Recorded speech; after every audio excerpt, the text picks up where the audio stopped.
On this program, we continue our conversation about the Republic of Rwanda. Our guest on This is America and the World is Mathilde Mukantabana, ambassador from the Republic of Rwanda to the United States. The ambassador also serves as the non-resident ambassador to Mexico, Brazil, and Argentina. In demand as a national speaker on peace, justice, and conflict resolution, the ambassador formerly taught history in Sacramento and is co-founder of the Friends of Rwanda Association. We met at the Embassy of the Republic of Rwanda in Washington. I've got to take advantage of our time together and help you have you help us understand just a little bit about, people say Rwanda, they think genocide. Right. And you mentioned it earlier. Re-educate for a bit how it happened in the 90s, in the early 90s, and resulting in so many deaths, 500,000 to 1 million.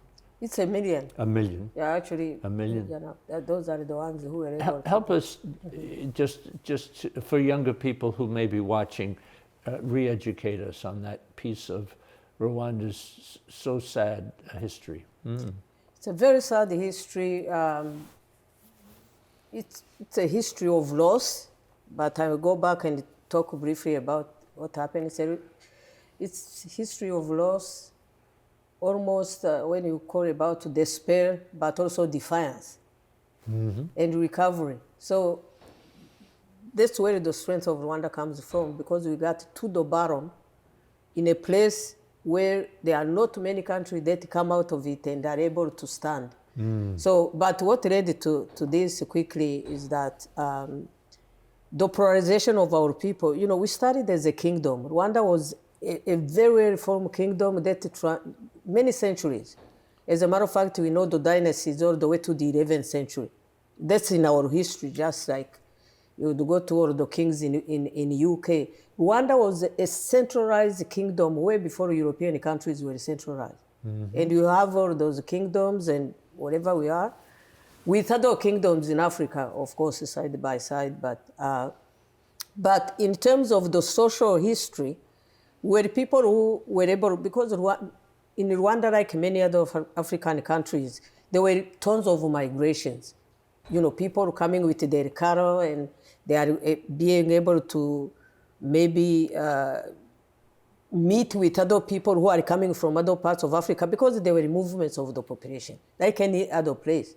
But in Rwanda, we were able to constitute, we built a certain covenant among all the people. There was social mobility, people intermarried. We didn't, so it was mostly a kingdom that was peaceful. You know, of course, we always did wars of conquest like many other kingdoms, but within Rwanda itself, people were able to build a certain unified country with a very strong nation, like many. But obviously, something I don't need to tell you quickly, Rwanda, like many other countries in Africa, were colonized when Europe decided to come and divide itself, or the countries in Africa, with artificial boundaries that are still really like a Pandora box ready to erupt. Even today, we still have problems with those artificial boundaries. That didn't care about the ethnic history of the people they were dividing.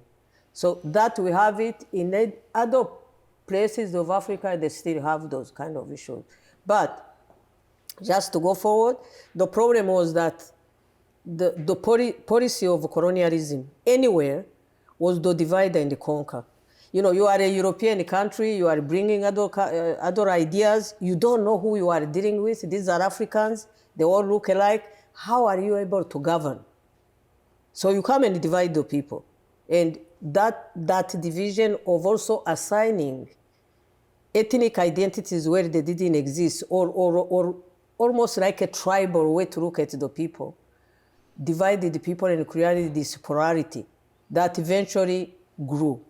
But assigning, during that colonial policy, what we call the identity card, I grew up with it because I'm more the population Bonnet or other people, but that identity card that was assigning you a certain ethnic affiliation. That was fine until the end of Corona, so that you could have that card, but the problem it could kill you, it could decide whether you were discriminated against or whatever. So that's what happened to the Tutsi group in Rwanda.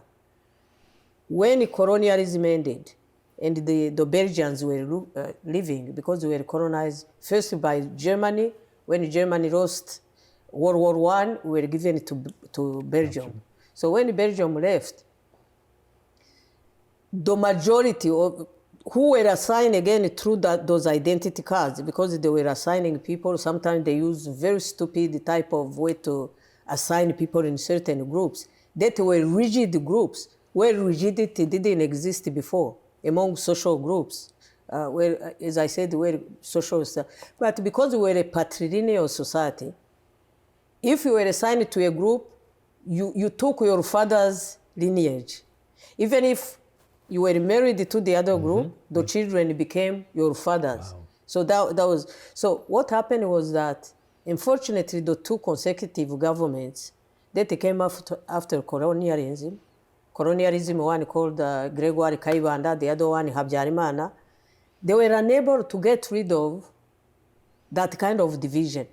As a matter of fact, it became even more radicalized, as one group started to ostracize and to lead to kill people sporadically.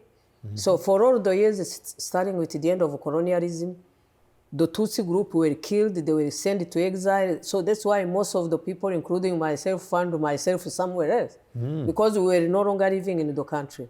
You couldn't attend school, or the schools had a very strong quota where you couldn't really go there. So most people left their country, and the last 1994 was almost what they call the last solution of killing all the Tutsis. Because although they have been killed through the years, but they were still there. They were still alive. And that time in 1994 was when the genocide, as we call it, really targeted every Tutsi, whether you were alive, whether you were still like a mother who was pregnant, even the unborn babies were killed, because they wanted to end once and for all with the Tutsi people in Rwanda. So this has been building up for many decades prior to the 1994 genocide. So you can imagine then, and when we talk about death, really, I have to put it here, it's not even about the numbers. It's what it killed.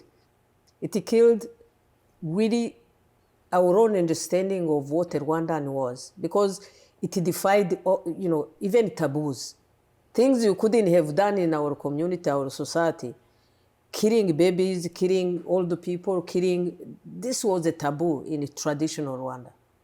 So everything was, and not only that, we got to a point where the institutions were dead, or we could no longer trust any solid institution. We couldn't trust the state because it was behind it. We couldn't trust the church. The majority of Rwandans were in churches, like mostly were Catholic, and the majority of the people who died in churches. It's in the hands of their bishops, in the hands of their priests. So you can imagine what was left. To top it off, even within families, because as I was telling you, there are families who were blended. And you could find a place where sometimes one, and all of us went through that, where you could find members of one family actually targeting their own families. So it's not just the people who died. We were left with no infrastructure. When you are coming out of something like this, there was no model to emulate. How do you even get out? How are you going to be? Because people were saying this country is going to be dead forever. But if you went to Rwanda during 1994, 1995, for all of us who went to bury our parents, you couldn't find anything alive, and everyone was touched. So you are talking about 1 million people dead, more than 3 million leaving the country. Some of the people took the road to exile after the genocide was stopped by our current government and the military. By the way, I was talking about lack of trust. It's not just in Rwanda institutions. We didn't trust even international community. The UN was there. The few who were there actually removed the few who could have saved a few individuals. It took some of the courage from individuals to do certain things, but the institution itself had failed Rwanda. And all the major countries failed Rwanda. So, and some of them were even complicit in what was taking place. So that's the problem we had. So meaning that when we were coming out, we were saying, this will take Rwandans to solve this issue. And we refuse to die. If you are saying you are not dead, then where do you go? You have really to come up, because once to solve this, you have to come up, it has to be proportionate to what led you to this, the efforts you put into something like this, or even more. Because if you come like tiptoeing or bringing here and there, or like a drop of salt, it will never happen. You had to bring something proportionate to the devastation. That's what Rwanda has done. That's why our recovery is even bigger than what led us to this particular instance. Thank you, Ambassador. Let me just say to the folks at home, we're really getting an education from the ambassador from Rwanda here in Washington, D.C. Sit tight, we'll be back on the other side. This is America and the World. This is America and the World is made possible by the Japan-America Society of Washington, D.C.,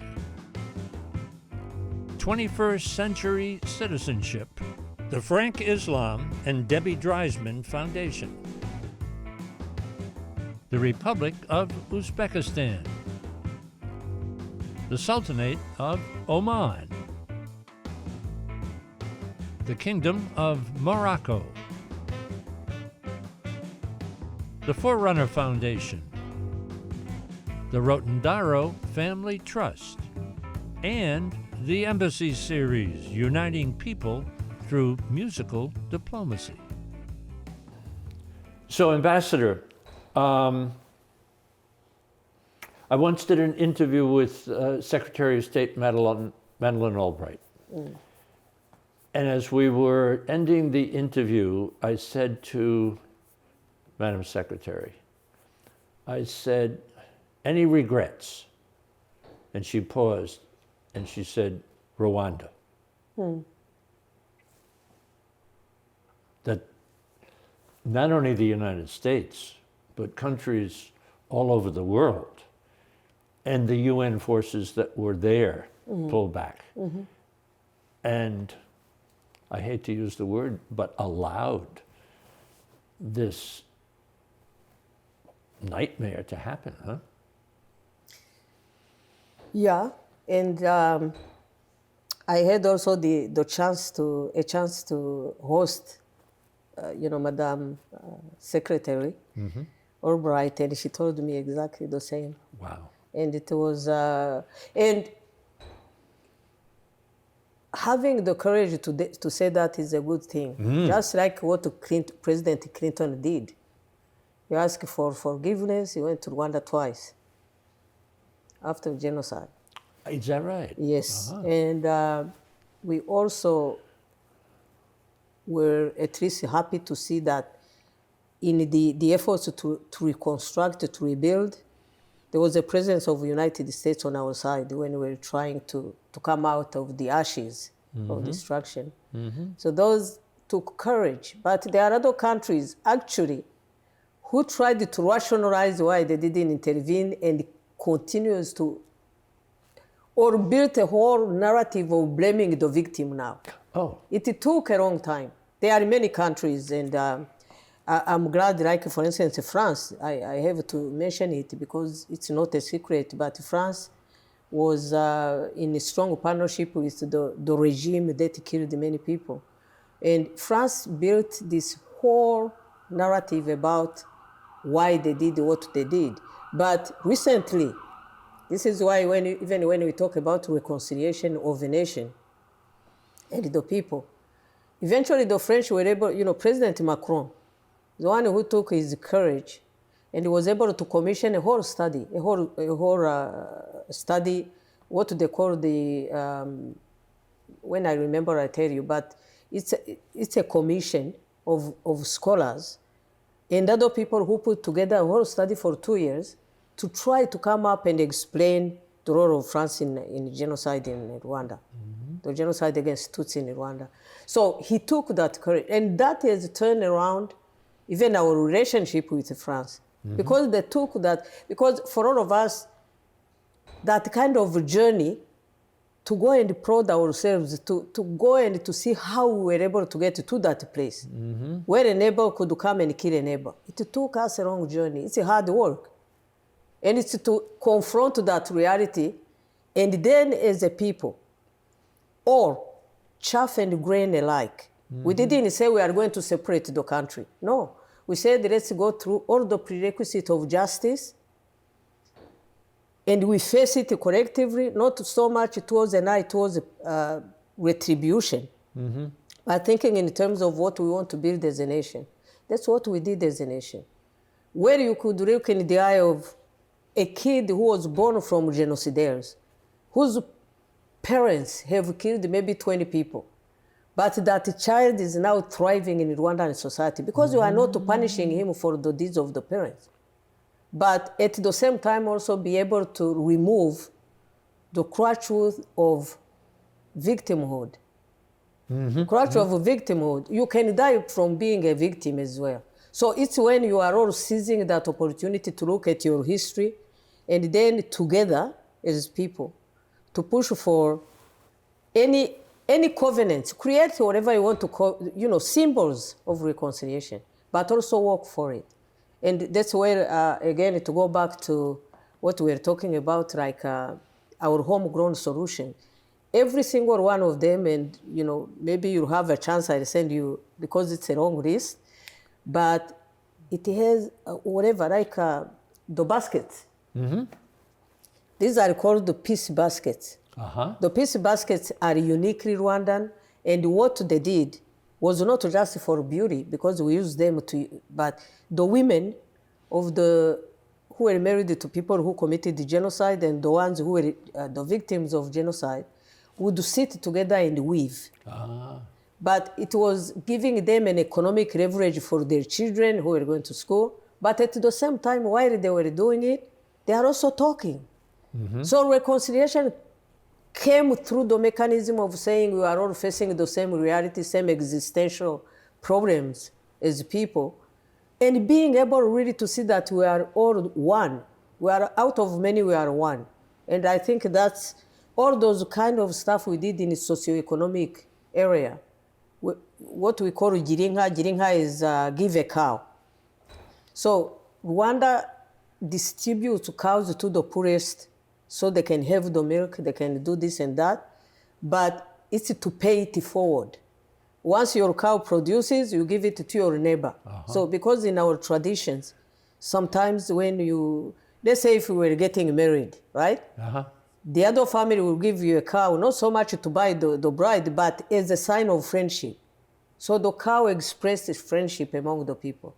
That was revived also in terms of how you can do it for economic leverage, but at the same time maintain the friendship that the cow conjured during the traditions of our country. So it's to go back to the traditions, look at the good symbols of what we used to be, but give it a dose of modernity to adapt itself to what we are dealing with in our country. So that's what Rwanda has done in many different areas.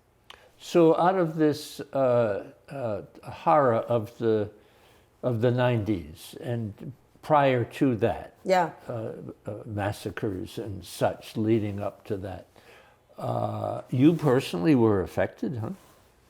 I was affected. First, as a young person, I was kicked out of a boarding school. I was 13 and I went to exile without even my parents knowing, because we used to be in a boarding school in Catholic, near one of the most beautiful places.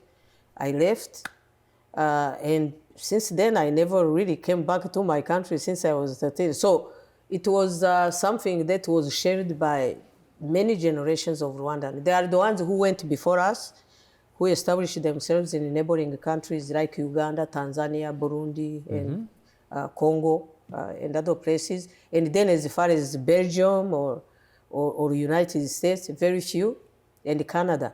So that was then, but my parents remained in Rwanda, and when the genocide came, they killed everyone.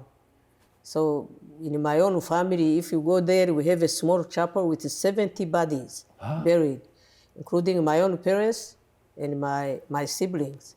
So what I'm saying, many people lost incredibly in that genocide. So that's why I was telling you without... Wait. You have 70 people in your family? 70. 70. So we had the nuclear family, my parents, and then the ones born, my siblings, but also the extended family, because we lived in the same area. So what I'm saying is... How painful, huh?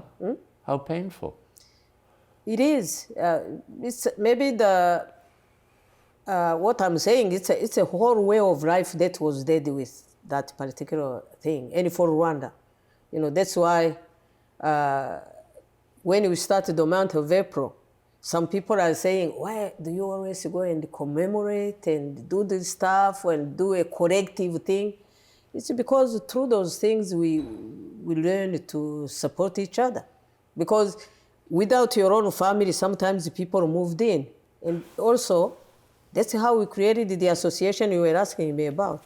What can the world learn from Rwanda?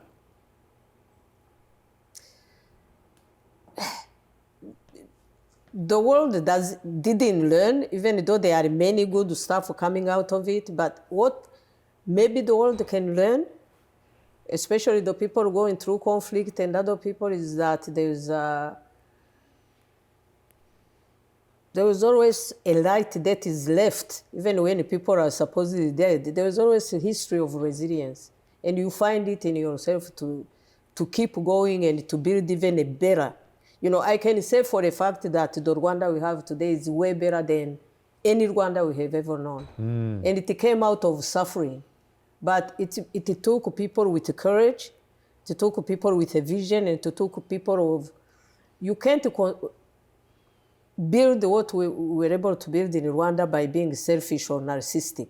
You have to think about the other, the people, your neighbor. So something that was lost. Again, maybe it's to come back to say that you had to do something more than proportionate to what destroyed it. You had to do better than what it has ever done. And that has to take really people who are driven. The people, and that's what our leadership has been. I have to say, when I say leadership, though, it's also our people, because it's not people being led. No, it's people working together and embracing the vision for a better society and then working on it to take us there. So, Ambassador, when you look at what's happening in Ukraine today, with your personal and professional background as, when I say professional, I mean trying to bring people together, conflict, peace, negotiation. When you look at Ukraine today, what do you see? For me, I see devastation. I see people who are dying, and I think putting it on the back of people who are unable to see the human sanctity. We've lost the ability to negotiate for peace. And that's a major failure of our humanity, and especially within the geopolitical system we are in. Of course, even for principle-wise, I think and I feel that each nation should have its own sanctity and to preserve their own boundaries. Even for us, as I was telling you, we have all these problems with the the national boundaries, but we have decided that whatever we have inherited, even during colonialism, we maintain. Otherwise, it's opening a whole Pandora box. So the whole continent has accepted to maintain the boundaries because we know what it can provoke. I want to share with you some short pieces from interviews that I've done over the years. I call them reflections, and they're filled with inspiration, wisdom, and motivation, and you can find them on the media platform Substack. Search Dennis Wholey on Substack.com. Enjoy and share. For information about This Is America in the World, visit our YouTube channel, This Is America TV, visit our website, thisisamerica.net, and follow us on Facebook and Twitter. This Is America and the World is made possible by the Japan-America Society of Washington, D.C., 21st Century Citizenship, the Frank Islam and Debbie Dreisman Foundation, the Republic of Uzbekistan, the Sultanate of Oman, the Kingdom of Morocco, the Forerunner Foundation, the Rotondaro Family Trust, and the Embassy Series, uniting people through musical diplomacy.